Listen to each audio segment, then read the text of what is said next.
আসসালামু আলাইকুম। নিশ্চয় সবাই ভালো আছেন। তো কলম্বিয়ার যে অবস্থা, কলম্বিয়া বাছাই যেভাবে জমে গেছে, এটা নিয়ে কথা বলতে গেলে প্রথমে বলতে হবে যে কলম্বিয়ার এত দুর্দান্ত বাছাই এর আগে হয়েছে কিনা আমার মনে পড়ছে না। খুবই দুর্দান্ত। আপনি যদি একটু পয়েন্ট টেবিলটা খেয়াল করলে দেখতে পাবেন যে এই যে ওঠানামাটা সম্ভবত আর্জেন্টিনা এক নম্বরেই থাকতেছে সবসময়, বাট বাকি দলগুলো যেভাবে ওঠানামা করতেছে এটাতে প্রমাণ করে দিচ্ছে যে এখানে কেউ নিরাপদ থাকছে না বা কেউ নিরাপদ নেই। তো সেই জায়গাটা থেকে ব্রাজিল আজকেও ড্র করলো ঘরের মাটিতে। এর আগের ম্যাচটাও ড্র করছে, সেটা ম্যাচ ছিল, কিন্তু ঘরের মাটিতে ব্রাজিল যেভাবে ড্র করলো, তো এই জায়গাটাই অনেক কিছুই বলার ছিল, অনেক কিছু বলার আছে, বাট আমি অত কিছুতে বলবো না। কারণ আমি একটু ব্রাজিলের সমালোচনা করলেই আমার যারা দর্শক আছেন তারা আমাকে গালিগালাজ করেন, অনেক কথা বলেন। ভাই, তো সমালোচনা করি কারণ থাকে বলেই করি।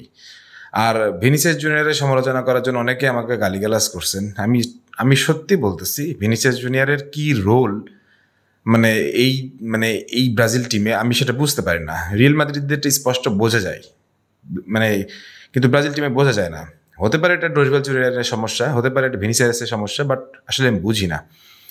আমি একটা পয়েন্ট দিয়ে শুরু করব, সেটা হচ্ছে যে 78 মিনিটে একটা একটা বল লুইস এনরিকে যদি শট না নিয়ে ওইটা যদি তিনি ছেড়ে দেন পেছন থেকে, এস্তাফোইলিয়ান খুবই দুর্দান্তভাবে ওইটাকে গোলে প্লেস করতে পারতেন, কিন্তু উনি সেটা ছাড়েননি।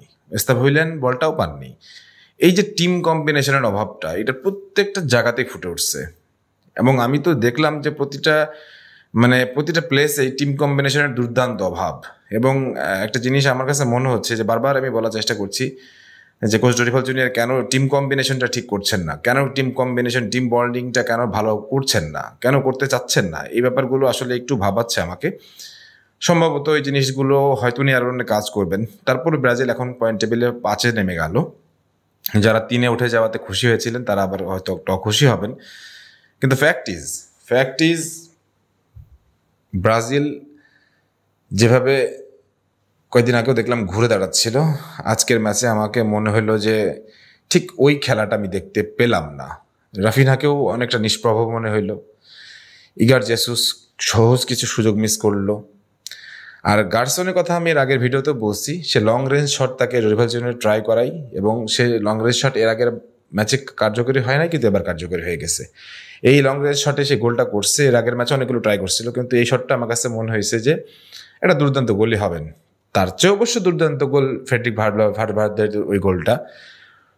রিয়াল মাদ্রিদে এরকম গোল তিনি হরমেশাই করেন, কিন্তু উরুগুয়ের হয়ে ব্রাজিলের মাটিতে এত সুন্দর দুর্দান্ত একটা গোল অনেকদিন চোখে লেগে থাকবে।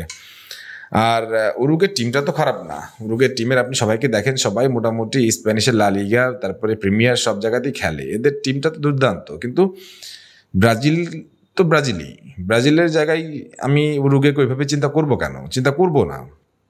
তো সেই জায়গাটা থেকে আমার কাছে মনে হচ্ছে যে ব্রাজিল সম্ভবত আমি একদম যদি খোলা বাংলায় বলি, সম্ভবত তাদের এই জিনিসগুলো সামনে আরো ভোগাবে। তারা যেভাবে খেলতেছে, খেলার ধরনটা, প্লেইং স্টাইলটা আমার কেন যেন পছন্দ হচ্ছে না। কালকে দেখলাম যে কোচ ডরিফাল জুনিয়র একটা ফরমেশন ট্রাই করলেন 4-2-2-2। আর উরুগুয়ে প্রথাগত সেই অ্যাটাকিং ট্রাই করলো 4-3-3। ভাই, 4-2-2-2 এই ফরমেশনগুলো আমার কাছে মনে হয় যেগুলো হচ্ছে খুব এক্সপ্লেনেটিভ ফরমেশন, এবং এইগুলো খুবই পরীক্ষামূলক করা যায়। এগুলো এত দুর্দান্ত ম্যাচে এই ধরনের ফরমেশন কেন ট্রাই করা গেল আমি জানি না। 4-1-3-2, 4-3-2-1 এই টাইপের ফরমেশনগুলোই সাধারণত হয়। প্রপার একটা নাম্বার 9কে রেখে দিয়ে ফার্স্ট 9কে আশেপাশে রাখতে হবে, তাহলে এই ব্যাপারগুলো করা যায়। হয়তো ডরিভাল জুনিয়র নেইমার থাকলে হয়তো এভাবে ট্রাই করতেন না, অন্যভাবে ট্রাই করতেন, বাট আমার কাছে ফরমেশনটা পছন্দ হয় নাই। তো কোচ ডরিভাল জুনিয়র আসলে এখনও কি পরীক্ষার মধ্যে আছেন? এখনই কি পরীক্ষাই করবেন? যদি পরীক্ষা করতে থাকেন তাহলে আমার কাছে মনে হয় যে এই জিনিসটা তার জন্য খারাপ হবে, এবং এই পুরো ব্রাজিল দলটার জন্য খারাপ হবে। ব্রাজিল দল হয়তো বিশ্বকাপে যাবে, বিশ্বকাপে ভালো করবে, কিন্তু আমি বলতে চাচ্ছি যে ক্লাসের ফার্স্ট বয় তার একটা ন্যারেটিভ থাকে। ক্লাসের ফার্স্ট বয় সবসময়ই তার আচরণ, তার লেখাপড়া, তার চালচলন সব কিছু দিয়ে ফার্স্ট বয় হওয়ার ট্রাই করে, হতে চায়, এবং ক্লাসে সেটার ছাপ রেখে যায়। তো আপনি যদি ক্লাসে ফার্স্ট বয় হতে চান তাহলে ডেফিনেটলি আপনাকে ফার্স্ট বয়ের মতোই হতে হবে। ডরিভাল জুনিয়রকে আমি বলবো ব্রাজিল টিম যেরকম ছিল সেরকমটাই আপনি বানান, সেরকমটাই করতে হবে আপনাকে।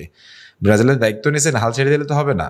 ব্রাজিলকে দলকে যদি ছেড়ে মানে আপনি নিতে না পারেন সেটা আপনার ব্যর্থতা। এখন বিষয়টা হচ্ছে যে শুনলাম নাকি সিবিএফ এর প্রেসিডেন্ট হচ্ছেন রোনালদো নাজারিও, তারপরে 30 সালে আসতেছেন হচ্ছে যে পেপ গার্ডিওলা। ভাই এটা অনেক দূরের ব্যাপার, কে মারা যাবে, কে বেঁচে থাকবে, কে কি হবে না হবে, কে ওই সময় কোচিং করাবেন কি করাবেন না, এইসব ব্যাপার নিয়ে আসলে এইসব কথা নিয়ে আমরা আলাপ করবো না। এসব কোনো মানে আলাপের মধ্যেই পড়ে না।